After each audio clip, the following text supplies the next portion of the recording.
What's the date today? 11th. Welcome, my friends. Hello, hello. Here I am, 11th of January 2022. 23. It's 2023. It's the 11th of January 2023. Here we are. It is. It's Chat with Matt. Half an hour or so to talk about whatever's going on. Just disconnecting with the internet. So yeah, here we are. Welcome. I've got a couple of things written in. I just saw, because I'm not sure the first one's a thing. Anyway, this is, I don't know if I can pick up my little poster, but I will. Here we go. There's my little poster. That's me in Mexico. A lot of words there. I'll read them. I choose, this is a great affirmation. I choose to know that the discomfort that I feel is just the past being released from my energy field as a result of the empowered choices I am making to align with. The empowered choices I'm making to align with my expansive light and step forward with authentic confidence into inspired actions. Kind of says it all, really. The discomfort that I'm feeling is just the past being released due to the fact that I'm making empowered choices to align with the future I'm creating. That's basically what it says, right? I've just shortened it down, took some of the steps out of it there, right? So this is the process, and it's uncomfortable. The discomfort that I feel is due to the fact that I'm making empowered choices to step forward, and I'm basically initiating a purification by raising my vibration, by choosing to align with my expansive light. I'm initiating a purification of density that I'm carrying from the past. So at the moment, many of us are, choosing to take empowered choices, choosing to take these steps forward, and as a result, we're purifying a lot of density and darkness and discordance and discomfort right now. The vibration around us is actually rising. Hey, Sister Debbie. Hey, Sister Jill. The vibration around us is helping us to make these empowered choices to align with ourselves, and it's helping us to raise our vibration. And as a result of this help, we're feeling like shit on a stick, because we're basically pushing out all of the density, darkness, discordance that we've been carrying for thousands of years of existing in human form on a planet that has been predominantly pretty dark for the last few thousand years. And so we've absorbed a lot of trauma in that time. We've experienced a lot of hard things. We've had a lot of setbacks and a lot of disappointments and a lot of, outright torturous experiences. So that's left a mark in our field, and we've been carrying those residues for a long time, and we can't carry them moving forward. So they're coming out. And so despite your best efforts to be positive, you might be feeling terrible, right? And actually your best efforts to stay positive is actually encouraging the terrible feeling, right? You're basically triggering yourself into more discomfort. And that's not a bad thing. That's the point. That's not a bad thing. It's wrong for you to stay positive and to create more discomfort. That's actually a powerful thing to do. But unfortunately, it's also an uncomfortable thing to do. When we can let go of the idea that feeling uncomfortable is wrong, we're going to do much better. We're going to do much better when we can let go of the idea that feeling uncomfortable is wrong. And believe it or not, when we let go of the wrongness of feeling uncomfortable, we're not going to suffer so much through the feeling of discomfort. Discomfort will not be so uncomfortable, right? When we choose not to make it so wrong. That's the trick. I'm just picking some varnish out of my... I'm always doing something, aren't I? Stop it, Matthew. Stay present. Deb said, I felt so exhausted. You are not alone, Deb. I have been feeling very exhausted. I just dragged my ass out of bed like I was scraping roadkill off a road. And stood in the shower wondering what the freak had run over me last night. Not that I slept deeply, it doesn't feel. It feels like I was tossing and turning and uncomfortable most of the night with all sorts of weird sensations going on, all sorts of energy running through my body. These are the times we're living in. It's times of mass upgrade and upgrading the physical body is not a comfortable experience either, right? We're releasing emotional trauma, we're releasing mental belief systems and programs, and we're also releasing physical limitations in our biology, and there's physical upgrades going on in our structures here, and it's uncomfortable, and sometimes it feels like there's, you know, ants running up your spine or whatever, right? There's all sorts of different sensations. Last night my feet were just burning and itching for no good reason, right? There's no rash there, there's no this or that, it's just energy. It's just energy, but it doesn't make it easy to relax, right? Relaxation becomes an essential choice to make, but a difficult choice to make, right? To consciously choose to let go of feeling stressed about the discomfort that you're feeling, to consciously let go of feeling stressed about the external projections that you may be subjected to, right? All sorts of problems and challenges and fears in the external world that are easy for you to buy into. It's easy to buy into it, right? They're making it very, very attractive to buy into these fears and to start fighting against them, riling up against them, stating that I don't want that to happen, right? And getting all upset about it, and it's not helping you. Jill said, it's like as soon as I start to feel hopeful or relaxed, I get new rubbish hurtling at me. As just said, it's exhausting. Yeah, and so it's just a matter of modifying our perspectives a little bit and our narratives. So, you know, letting go of the idea that rubbish is hurtling at you, and just change that to, as soon as I start to feel hopeful or relaxed, a new wave of density comes up to release, you know, because that feels more purposeful than having the idea that someone or something is attacking you by hurtling rubbish, right? That seems like an external force is trying to push you down. And if you maintain that narrative, then it's going to create more stress than the idea of maintaining a narrative that as soon as you relax and feel hopeful, a new wave of release occurs, right? Which at least feels purposeful, because if you're releasing something, then you're making progress, as opposed to rubbish hurtling at you. Feels like someone is trying to stop you and keep you down, and that's going to create stress, and stress is going to slow the process down and make everything more painful, right? Stress creates a contraction. Contracted field generates more friction. As energy moves through it, friction hurts. So relaxation is the idea of staying out of stress, and that includes and is quite dependent on maintaining the perspectives, the narratives that we're telling ourselves around the experiences that we're having. So rather than feel that we're being attacked, rather than feel that we're being slowed down or resisted from the external world, consciously keep bringing it back to this idea that we are a sovereign being purifying ourselves, right? And it's uncomfortable. And it's uncomfortable. Just like we're choosing to take a fast, just like we're choosing to modify our diet. We know it's going to be uncomfortable, but we stick at it because we believe there's a good outcome, right? And that makes it easier. I feel like I'm first grade at primary school. Yeah, I can't remember how I felt in first grade at primary school.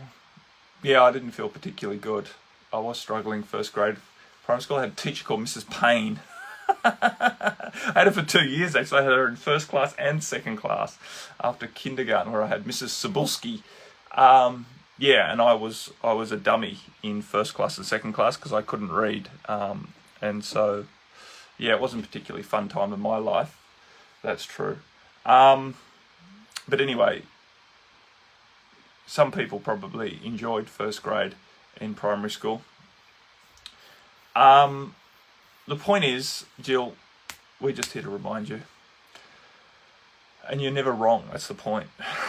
So you're not wrong to say that you feel like, because you're actually expressing your feelings. So to say I feel like I'm a first grade in primary school is a valid expression of your feelings. And I'm very happy for you to make that. To say, probably wrong to say that too. Now I'm going to take a front to that, because you're not wrong. That's the point. And let go of the idea that you're wrong to say anything. This is what you have to let go of, or what it would serve you to let go of, is this judgment upon yourself that you're either right or wrong, right? Mine was Mrs. Gibbons, who lived over the road. Yeah, it's not great to have your teacher live over the road, because then it feels like you're at school even when you're at home. That's not a great setup. in having freedom to roam the streets and be childlike, out of the quote unquote indoctrination program to turn you into an effective machinery part that the school system is. An effective addition to the Industrial Revolution. Anyway, I've got a few comments here. Lorraine basically just said, thanks Matt, that really resonates with me at the moment. Your words often do, much appreciated. So that's an easy one. I don't have much to say about that other than, very happy to put something out that resonates and feels helpful. Margaret says, why does everything feel so dense and heavy right now? I listened to a meditation of yours yesterday and it really helped, but it's easy to slip back into the sense of impending, imploding doom. Yeah, so exactly as I've already said, Margaret, it's not wrong to feel impending, imploding doom, because that feeling is what we're releasing. So everything feels so dense and heavy right now because we're in the midst of purification, and what we are feeling is what we are releasing. And the fact that my meditation yesterday, which was on celebrating, celebrating the opportunities of life, is going to feel good for a while, and then it is going to trigger more of what's holding you back out of celebrating the opportunities of life. So unfortunately, when we listen to high vibrational things, it has repercussions, which is we start releasing what's stopping us from achieving what the meditation is intended to help us achieve. So that's not it, so it doesn't make it wrong to do the meditations. It's just that we need to maintain an empowered attitude towards the after effects of doing high vibrational work, which is feeling like crap for a while.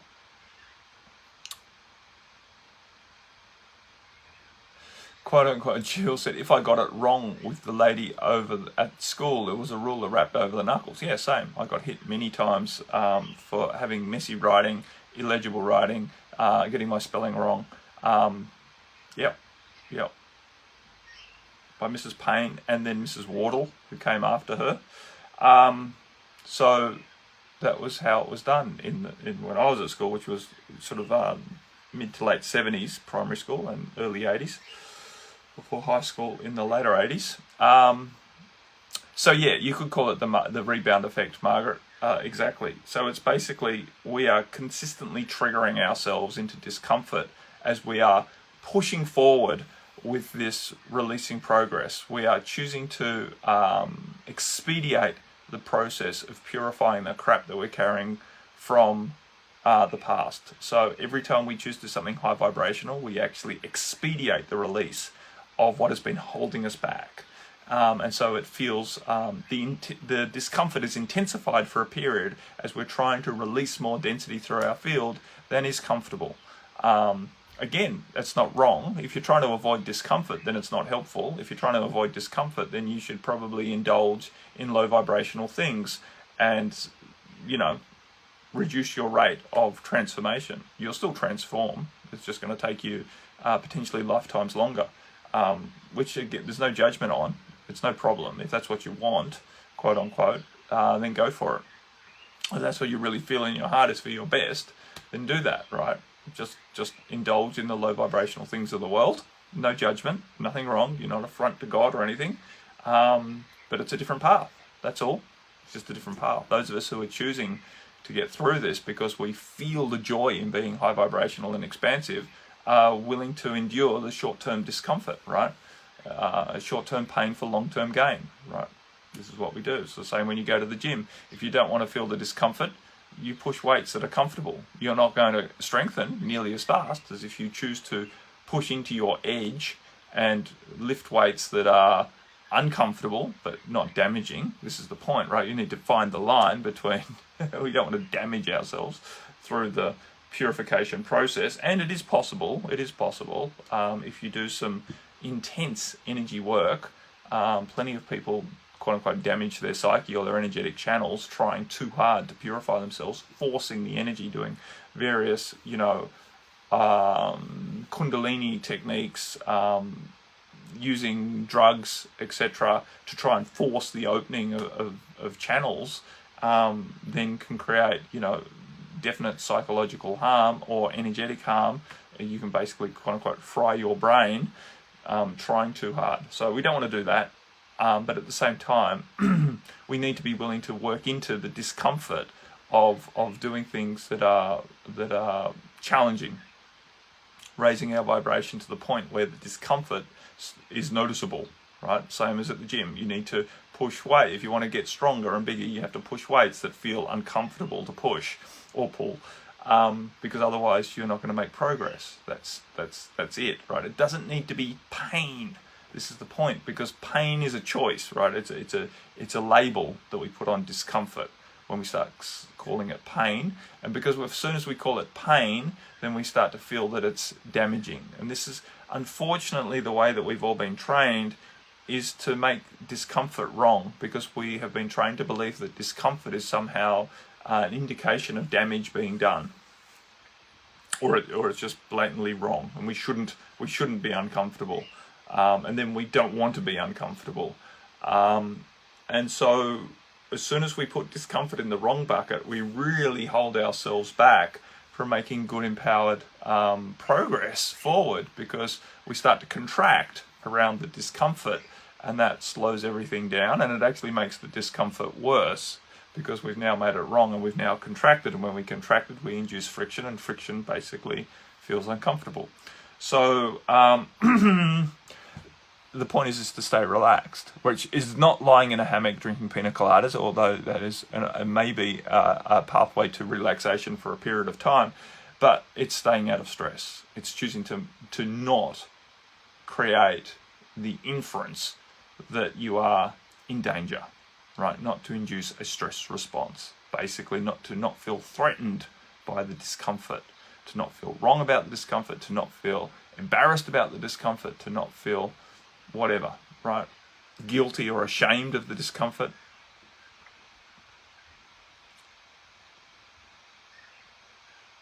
Okay, Jill wrote, can it also be that when a new wave arrives, it means we have successfully released some old stuff, and in the hiatus between we can get some relaxed time?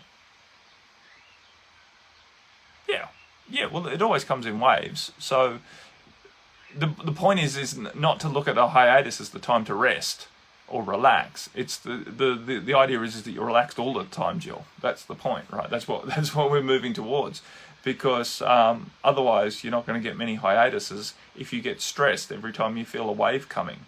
The idea is to relax out of that stress, so that you can move through the wave effectively, and then you can enjoy the hiatus effectively as well, so that you don't need to collapse in a hiatus to quote unquote recover from the wave. You actually just utilize the hiatus to do things just like you utilize the wave to do things, and in all you are relaxed because you are accepting of the process, right? As long as we can accept the process and we can accept the various waves and intensities that come with the process, then we can move through the process in a relaxed way. And yeah, sometimes, right, it serves us to go to bed, right? Because, or, you know, take a shower and don't blob out on the couch, whatever it is, right? Sometimes the best thing we can do is go into inactivity, and other times the best thing we can do is choose to do some exercise. And sometimes there's all sorts of things we do, but we're doing it with an intention to maintain our relaxed mentality around the experience that we're having, right? So relax is not so much an external thing, it's an internal state of being. And we should be able to relax while we're busy, and we should be able to relax while we're inert. Some people can't relax while they're resting on the couch because they feel so wrong because of the program that they have, that we have to be productive in order to be appreciated, right? So for them, blobbing out on the couch isn't a relaxing experience, and they only do it when their bodies are completely exhausted and they have no option. That's not very healthy. And then other people don't want to move into action because they feel threatened by action, that they're going to get judged by making a mistake, and therefore they feel safer staying inactive on the couch, and they procrastinate and use all these different coping mechanisms to stay in a disempowered state of being, to avoid what they feel is a threat, what they feel is stressful in making decisions and taking actions. So everyone has different entanglements with this process, but ultimately we're all moving towards the same goal, which is to relax out of stress and to be confident and comfortable in our own being, right, in making choices and doing things that feel appropriate to the moment, right, to respond to the world as it's showing up, to respond to our own internal experience of the world as it's showing up in empowered ways. This is it. To find the freedom to stay authentic to what feels appropriate to us and not to get caught up in whatever our mental narratives are or our emotional entanglements with various experiences, right? To recognize the triggers. We're always going to get triggered, but the point is to be aware, oh, I've just been triggered by this current situation, and now I'm feeling a whole heap of old stuff, and not to make that wrong that that's happened, but at the same time not to embrace it like it's your truth, right? Because it's a trigger, it's a reaction. You are basically reacting how you acted in the past because you don't feel complete with it. And the way to completion is not to reinforce it, but to actually step back from it and see what's beneficial and what's not, and to make conscious choice, right? As opposed to reaction, which is an unconscious reaction, right? So hopefully that helps. It's the pathway is very, very simple. It's choose to relax, choose to stay aware. And from that, everything looks after itself, right?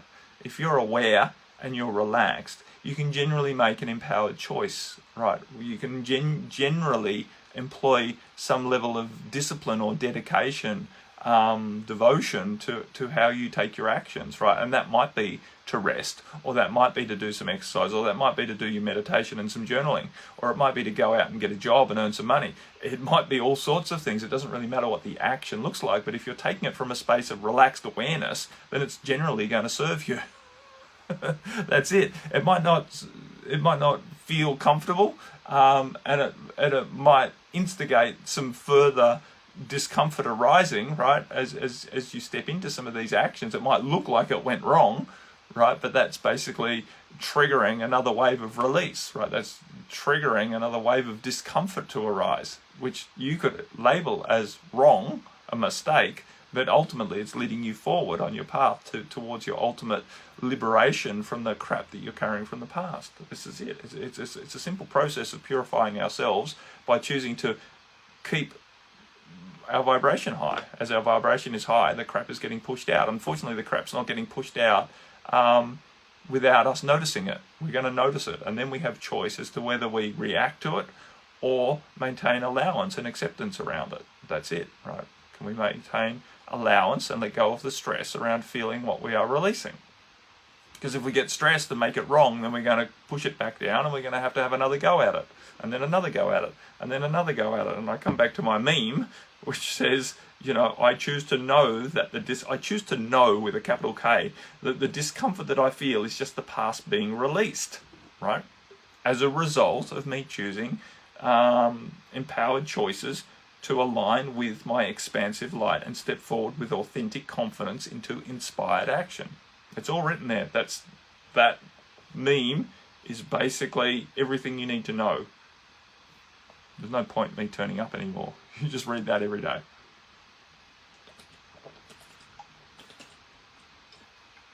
Damn it, I've just done myself out of a fucking job.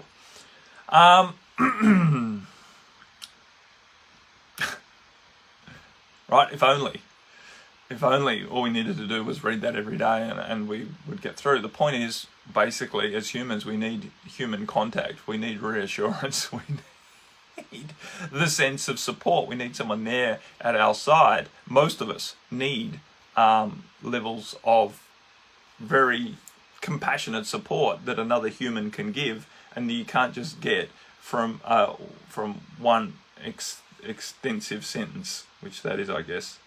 Yeah, there's no full stop in there. It's one extensive sentence. I'd probably get the ruler over my knuckles if I wrote that at school, Jill. Too many ideas in the one sentence. But needless to say, the point is, don't feel inadequate because, you know, now that you know this, right, which you knew before, by the way, because I've said this multiple times, right, and I've said it to myself multiple times as well. Now that you know this, you shouldn't be getting stressed because it's all obvious, right? Because the discomfort that you're feeling is just the past being released. There's no reason to allow the narrative of threat and danger to overtake you and induce more stress, right? You should be able to stay relaxed now. You should be able to stay relaxed now because you know what's happening. The point is, it's hard and we need help. And that's why we utilize various things to help us, including coaching and support and that stuff. And I offer a service in that realm, which I feel will be busier than ever as we move forward, because more and more people, despite the fact that they might know what's going on, are going to feel that they need some help with it, some energetic lubrication. They need some time for someone to listen to them as they express what's going on. Jill said, I purified my freezer contents today in a strange way. A lady came to give me a quote for my house removals and we talked about the freezer. I said, I'm clearing it, but I had a pizza in there. Pizza seems to set off my gallbladder stone, so I offered the item to this lovely lady. We were both happy. Awesome. Yeah, frozen pizzas would set off your gallbladder stones, Jill, because they're full of preservatives. Yeah, especially if they've got meat involved in them, especially. But even so, without, there's all sorts of different salts that are used as preservatives and flavor enhancers in a frozen pizza, which would set off your gall. And for the fact that there's all sorts of hydrolyzed fats in a frozen pizza, which will also get your gallbladder working, and that will then intensify the feeling that it's that the pathways, the gall ducts, are impinged, right? Because the gallbladder is trying to squeeze a huge amount of gall into your digestive tract to cope with the hydrolyzed fats that come in a frozen pizza. So yeah, they're not great things, in my opinion. Any food that looks complete that comes in a packet is not worth eating, in my opinion. That's just my opinion. Unless it's just been made and you basically pick it up the day it's been made and it's in a packet, you bring it home, you reheat it and eat it. Not too bad. Still not ideal. Any food that's in yoga, in Ayurveda, any food that's been reheated is called tamasic, which is basically dead food. So it doesn't have a lot of vitality in it. Of course, we all reheat food from time to time, and that's fine. It's what we do the majority of the time that matters. Anyway, I should be careful. When I start talking about food, I'll get everyone upset. It's a touchy subject. And mentioning diets and what's quote unquote right and wrong, quote unquote, is always. Yeah, see, it's interesting, isn't it? Didn't want to throw it away. I know. We've been bred with this idea that we shouldn't waste things, even if something's basically detrimental, we shouldn't waste it. But anyway. Yeah. Well, it's her choice. She said she loved it, so, you've basically done her a favour because she would have spent her money to buy one and you've given her one for free, so she feels good about that, and that's fine. It's fine. We can't protect others, we can't make choices for others, that's the point. It'd be great to go and ban all of this stuff, but banning stuff doesn't work. Look at prohibition in America, whenever prohibition was there. It was here in New Zealand too, apparently, prohibition. I don't know if it was ever in Australia. But anyway, where they try and stop people drinking. People actually drink more because now it's wrong. People love going against the authorities. At least they used to. Now it seems that they're more sheep-like. But Anyway, that's another topic. I'm not going down that road right now. I'm pretty much coming to the end of this. But the point is, we can't protect people by banning things. We can't protect people by taxing it and making it more expensive, etc., etc., right? It's a very blunt way of doing it. Loving, compassionate education, looking at why people are making choices and helping them to make better choices by fulfilling their needs in other ways is how we'll make progress, right? Banning cigarettes won't stop people from smoking. Banning alcohol won't stop people from drinking. Banning drugs has not stopped people from taking drugs. Banning terrorism hasn't stopped people from terrorizing others. It's a ridiculous human thing to think that we can just do these bans and these wars against things, and that it's going to stop, right? Having a war on suicide hasn't stopped people from choosing to take their own lives. Making things wrong and making things illegal doesn't work. Doesn't work.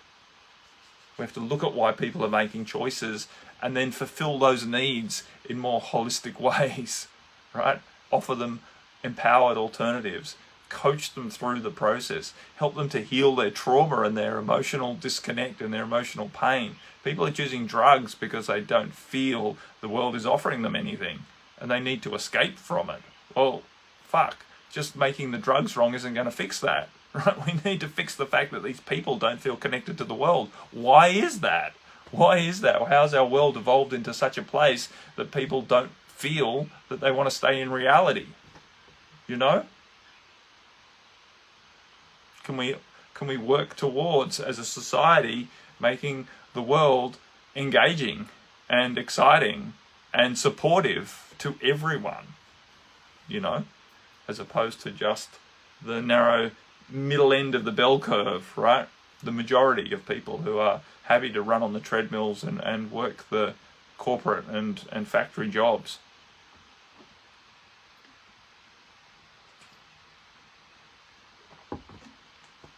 And everyone off either end is taking drugs to survive. Or doing something. Listening to me, perhaps.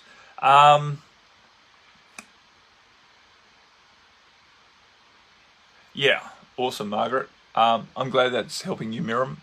That's awesome, Margaret. Thanking what has come up to be released and acknowledge them has helped me. Yep. But don't appreciate it too much, right? Because what you appreciate will appreciate. It's a fine line between finding acceptance around what's coming up, and yeah, you can thank it, but don't overdo the thanking bit, right? Because we don't want to get too appreciative of the releasing process, or we'll intensify it and prolong it. What we appreciate will appreciate. So it's about neutrality. It's about, see, this is the thing with humans. We think it's either reject something or appreciate it. We've been trained out of middle ground. We've been trained out of neutrality. So we think it's one or the other, yes or no. We like it or we don't. But there's a huge range of experience in the middle. And releasing and purifying should be one of those experiences that's in the middle. We're not rejecting it and we're not appreciating it. We're just accepting it, right? We're just enduring it. We're just progressing through it because it's a thing, right? We don't have to like it. We don't have to thank it. We can just accept it. But a lot of people have trouble with that because our basic education has been, it's either yes or no, right or wrong, good or bad. There's no middle. There's no middle. And we have to bring the middle back because the middle is where life really is. It really is. It's very, very beneficial to us when we can find awareness and acceptance in the middle. And then, of course, we can still reject certain things and we can still really appreciate certain things. But a lot of what's going on is we don't need to have such a firm opinion on it.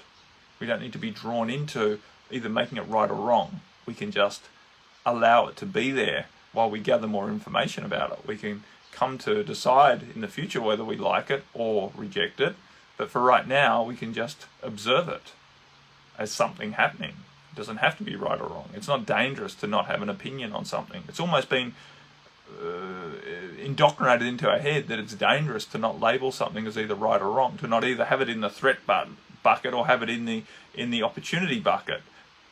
But to just let it exist seems a little bit dangerous, right? A little bit, because if we've got too much stuff just existing and we haven't categorized it in our mind, then there's too many choices available, right? So it's much easier to make a immediate decision about something and put it in a bucket, and then we don't have to look at it again.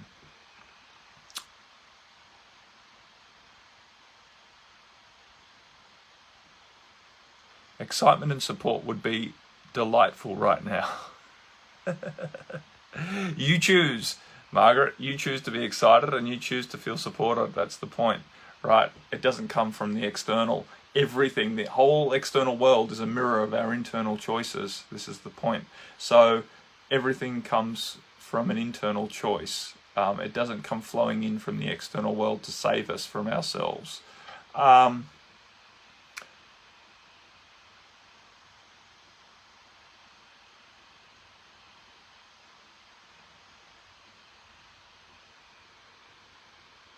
Yeah, and well, Margaret said this is sort of after thanking it. Then I tell whatever that I am done with it now and moving on to something jot or live or health or whatever. Yeah, don't be too quick to proclaim that you're done with something. Sorry to keep pulling you up, but the point is, if you declare that you're done with something, then you're going to feel wrong when it comes back. And it is going to come back, by the way, right? Let's just be fucking very, very honest. We live in a spiral. We live circular things. It's not bad or wrong that the same things keep coming back. It's normal. And it's a normal part of evolution. Every being goes through this. So the brain loves this idea of completion, that I should be able to thank it and say that I'm done with it and then I'm not going to have to experience it again. That's delusional. It's not going to happen. So if you keep aligning with that delusion, you're going to keep getting disappointed by it, and then you're going to feel that you're failing. That, oh, I said I'm done with that and now it's back again. That makes you feel wrong, right? So don't do that. Don't think that you're done with anything. I'm not done with anything. I could experience any trauma, re-experience any trauma that I've been through, and I'm not going to get upset by that anymore because I'm so used to it now that nothing would surprise me. Right? I've made peace with the idea that I'm here to purify trauma, and it keeps coming up. So it keeps coming up. The point is that I don't suffer through the experience nearly as much anymore because I don't make it wrong. So therefore it feels purposeful to experience it, and the discomfort is not even as uncomfortable as it once was. So the point is don't get contracted around this idea that you should be done with it, and don't bother telling it that you're done with it, and don't try and push it away or think that that you're moving on is not what you think, right? Moving on is basically relaxing into acceptance so these things don't bother you as much. Because otherwise you're going to keep this battle going. These things like that it's come up for release, so I'm thanking it and telling I'm done with it now. It's released like completion. There's no completion, right? Release is a process, not a singular task. Jill said the soap suds in my washing up bowl today suddenly formed a lovely G spiral, which to me signifies gratitude. I knew I needed to express some gratitude for experiences happening, then it faded away. Yeah. Be grateful for the fact that we have the opportunity to experience life. Right? We don't need to find something good to be grateful for, or to try and be grateful for something that's happened that we don't enjoy either. It's about being grateful for the fact that we have the opportunity to experience it all. Right? So be grateful for the fact that we're here on planet experiencing things, rather than direct your gratitude towards a certain outcome or a certain experience, right? So we don't need to be grateful for the fact that we're releasing childhood trauma. We can be grateful for the fact that we have the opportunity to experience the release of trauma. there's a subtle, it sounds like it's only a subtle difference, but it's a massive difference in the thing, right? We're grateful for ourselves having the experience as opposed to grateful for the thing out there, right? The more that we're grateful as a vibration, as an experience of gratitude, as opposed to pinning our gratitude towards outcomes or experiences or externalities, the better off we're going to be, right? Because if we start developing this relationship where we're grateful for things that happen, then we're reliant on things to happen. If we're grateful for ourselves having the capacity to have experience, then we're going to increase or appreciate in our ability to have experiences. And we're basically, what we appreciate appreciates. When we appreciate ourselves, we expand. When we appreciate things out there in the world, they expand. So we don't necessarily need to expand the things. What we're looking to do as a path of progress, as spiritual evolution, is to expand ourselves out of our narrow boxes of belief systems and traumatic resistances. So appreciate yourself, not in an up myself sort of a way, but in a very natural way, right? So you're seeing a beautiful sunset. It's fine. Appreciate the sunset, but also appreciate your ability to appreciate the sunset. Appreciate the fact that you have the opportunity to stand there and watch the sunset, and appreciate the fact that you are enjoying the beauty of the sunset, right? Appreciate the enjoyment of the sunset as opposed to appreciate the sunset for the fact that the sun is setting. The sun doesn't need you to appreciate the fact that it's setting, right? It's going to do it again tomorrow. It might not be the same colors in the sky, but nonetheless, the sun will set again tomorrow. Unless something fucking really dramatic happens, which I won't rule out, but is unlikely, at least in the short term. So, but the point is to appreciate the experience you are having as opposed to appreciating the thing, right? This is where a lot of people lose connection with gratitude, because they try and just apply it to things happening, like externalizing. In general, we've been trained to externalize everything, and we're creating this artificial, delusional division of me and the thing, like it's separate, but it's not. So the more that you can bring the gratitude back to yourself, the more that you include everything in yourself, right?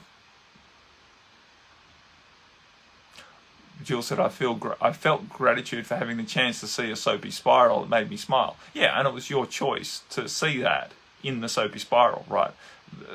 The spiral didn't go to the soap bubbles didn't go to a lot of effort to create the spiral, right? The spiral was there by chance. The gratitude is for you choosing to remind yourself of gratitude, right? In that fact, it was your perception. This is the point. So the more that we can appreciate the fact that we're choosing a perception to see these things, to have these experiences, the better off we are, as opposed to thinking that some external force is being benevolent to us. It's not the case, right? There is no external force being benevolent. The world is either benevolent or threatening depending on your perspective, and your perspective is your choice. So the gratitude belongs to you for choosing to see the world as benevolent. That's it, right? And again, some people think, well, that's terribly egoic. But when you get over that idea that it's wrong to elevate yourself, you will actually elevate into a state where you become so humble, right? Because you recognize everything in yourself and you have great compassion for all through this recognition, as opposed to some sort of egoic sort of hierarchy. There's no hierarchy there. It's a great leveler, right, when we let go of this separation. Anyway, friends, as per usual, going well over time, and I have a call in 13 minutes, my calendar is telling me, so I best finish this up. Much love to you all. Bye for now. Speak to you again next week. Take it easy.